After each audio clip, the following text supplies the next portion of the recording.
बिस्मिल्लाहिर्रहमानिर्रहीम अस्सलाम वालेकुम।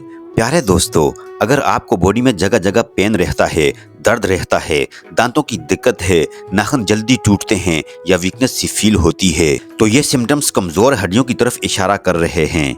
इस वीडियो में मैं आपसे शेयर करूंगा हड्डियों के कमज़ोर होने की कुछ ऐसी वजूहात जिनकी कोई बात नहीं करता। साथ में बात करेंगे कि क्या खाएं और क्या ना खाएं ताकि हमारी बोन्स, हमारी हड्डियां और जॉइंट स्ट्रॉन्ग और हेल्दी रहें। और वीडियो के आखिर में आपसे शेयर करूंगा एक होम रेमेडी, एक ऐसा सप्लीमेंट जिसका अगर आप 2 महीने लगातार इस्तेमाल कर लें तो आपकी हड्डियों की डेंसिटी बढ़ेगी और बोन्स और जॉइंट्स इतने मजबूत हो जाएंगे कि फिर आपको आर्थराइटिस और गाउट जैसी प्रॉब्लम्स के लिए परेशान नहीं होना पड़ेगा। प्यारे दोस्तों, हमारी बॉडी का पूरा ढांचा बोन्स पर ही टिका हुआ है। अगर हड्डियां ही कमजोर हो जाएं तो पूरे जिस्म में तरह तरह की दिक्कतें होना शुरू हो जाती हैं। जनरली देखा जाए तो लोगों को 3 तरह की प्रॉब्लम्स फेस करनी पड़ती हैं। पहली है इन्फ्लामेशन। दोस्तों, बोन्स और जॉइंट्स में जब भी इन्फ्लामेशन होती है तो बॉडी इसका सिग्नल पेन की फॉर्म में देती है।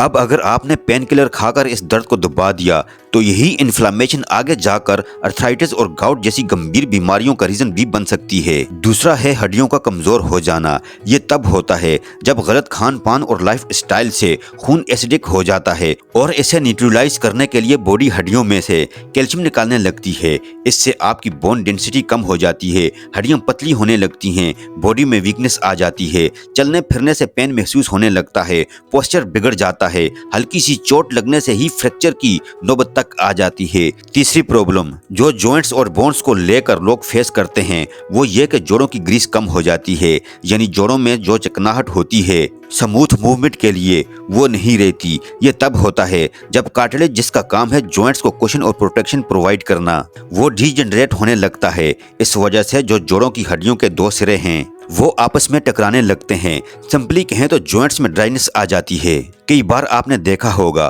कि लोग जब उठते बैठते हैं तो इनको जोड़ों में से कट कट की आवाजें आती हैं। ये इसी ड्राइनेस का ही अर्ली सिम्टम है। प्यारे दोस्तों, जब हम हड्डियों की बात करते हैं तो सबसे पहले ख्याल आता है कैल्शियम का।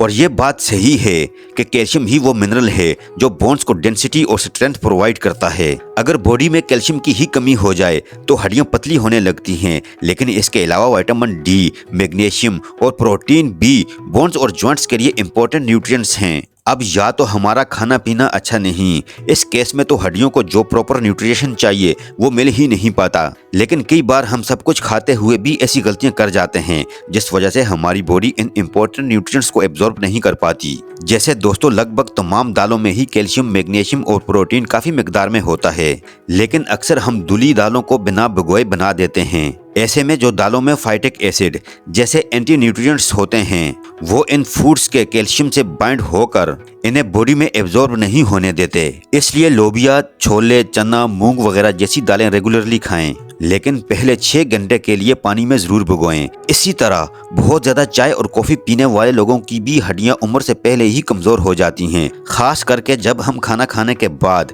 चाय या कॉफी वगैरह पीते हैं तो इन ड्रिंक्स में जो टेनिन और कैफीन है वो प्रोटीन की एब्जॉर्प्शन में गड़बड़ कर डालता है और हड्डियों का 50% हिस्सा प्रोटीन से ही बनता है। दूध, दही, पनीर में आपको न सिर्फ प्रोटीन मिलेगा बल्कि भरपूर मिकदार में कैल्शियम भी। एक और गलती जो लोग करते हैं वो ये कि ड्राई फ्रूट्स को बिना भिगोए खाते हैं। दोस्तों, बादाम, अखरोट और काजू, इन तीनों में ही हेल्दी फैटी एसिड्स होते हैं, जॉइंट्स की ड्राइनेस को खत्म करते हैं और चिकनाई को बढ़ाते हैं।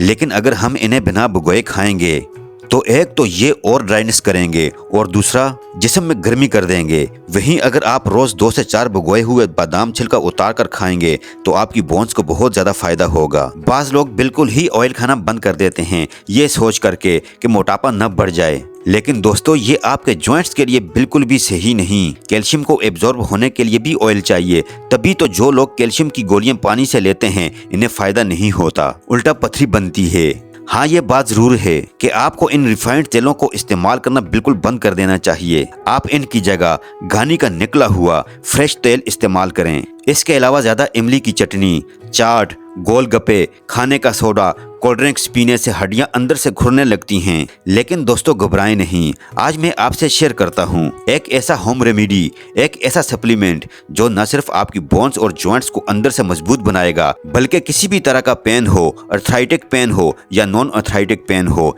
इसमें आपको राहत मिलेगी, आपको सुकून मिलेगा।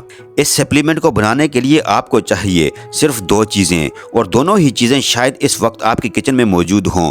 पहली है तिल और दूसरा गुड़। दोस्तों आप शायद ये बात जानकर हैरान हो, लेकिन तिलों में दूध के मुकाबले में 8 गुना ज्यादा कैल्शियम होता है। ये मैग्नीशियम और हेल्दी फैट्स का भी बेहतरीन सोर्स है। इसी वजह से ये जोड़ों में हुई इन्फ्लेमेशन को कम करते हैं और जॉइंट्स की ग्रीस को बढ़ाते हैं, जिस वजह से आपको चलने फिरने में आसानी होती है। तिल आपकी बोन कार्टिलेज को रिपेयर करने का काम भी बहुत अच्छे से करते हैं, जिस वजह से हड्डियां जो आपस में घिसती हैं वो ठीक होने लगती हैं। दोस्तों गुड़ भी अपने आप में कैल्शियम का एक अच्छा सोर्स है, और साथ ही इसमें फास्फोरस, आयरन जैसे माइक्रो न्यूट्रिएंट्स भी होते हैं, जो न सिर्फ एसिडिक हो चुके ब्लड को प्यूरिफाई करते हैं, बल्कि खून को बढ़ाने में भी गुड़ बहुत कारगर है। शायद इसीलिए हमारी दादी नानियां तिल और गुड़ के लड्डू हर सर्दी के मौसम में बनाया करती थीं, और इन्हें बनाना बहुत ही ईजी होता है, मुश्किल से 10 मिनट लगते हैं। प्यारे दोस्तों, सबसे पहले आपने तिलों को किसी कढ़ाई में ड्राई रोस्ट करना है। आप सफ़ेद तिल इस्तेमाल कर सकते हैं, काले तिलों का भी इस्तेमाल कर सकते हैं, या दोनों को मिक्स भी कर सकते हैं। 2-5 मिनट में ये हल्के ब्राउन से हो जाएंगे, तब इन्हें उतार कर नीचे थाली में रख दें। अब इस कढ़ाई में 1 चम्मच घी डाल दें और इसमें जितने तिल लिए थे लगभग उतना ही गुड़ डालिए। गुड़ का रंग जितना डार्क होगा उतना ही अच्छा होगा। गुड़ को पिघलाएं, पानी में डालकर देखें, वो हार्ड होने लगेगा। बस इसी थाली में गुड़ भी मिक्स करके गर्मा गर्म ही लड्डू बना दें। ये लड्डू दोस्तों बहुत टेस्टी होते हैं, और सबसे अच्छी बात तो ये है कि ये खराब भी नहीं होते। आप एक ही बार में काफी सारे लड्डू बनाकर रख सकते हैं। दोस्तों तिल और गुड़ दोनों ही गर्म होते हैं, इसी वजह से ये बॉडी में पेन किलर का काम भी करते हैं, और आपको सर्दी में जो हाथ पैर ठंडे होने की बीमारी होती है वो भी खत्म हो जाती है। इस सर्दी के मौसम में 2 महीने आप लगातार एक लड्डू रोज किसी भी टाइम खा लें, आप खुद महसूस करेंगे जो पहले दर्द रहता था, चलने फिरने में थकन होती थी, वो भी चली जाएगी, खत्म हो जाएगी। हाँ, एक चीज का ख्याल रखना है कि जब भी आपने इस लड्डू को खाना है तो इस लड्डू को अच्छे से चबाएं ताकि अंदर पूरी चटनी बन जाए, वरना क्या होता है कि जो तिल होते हैं अगर हम इन्हें अच्छे से ना चबाएं तो वे ऐसे के ऐसे ही टॉयलेट के रास्ते बाहर आ जाते हैं। सर्दियों के इस 2 महीने में कैल्शियम के बाकी तमाम सप्लीमेंट्स को भूलकर इस टाइम टेस्ट नेचुरल सप्लीमेंट्स को ट्राई करें, और अपना एक्सपीरियंस कमेंट सेक्शन में ज़रूर डालिए, मुझे इंतज़ार रहेगा। प्यारे दोस्तों, अगर ये वीडियो आपको पसंद आई है तो वीडियो को ज़रूर लाइक कीजिए। अगर आप हमारे चैनल पर नए हैं तो चैनल को ज़रूर सब्सक्राइब कर लीजिए, और साथ ही लगे बेल आइकन को भी प्रेस कर लीजिए। अपना बहुत सारा ख्याल रखिएगा। अल्लाह हाफिज़।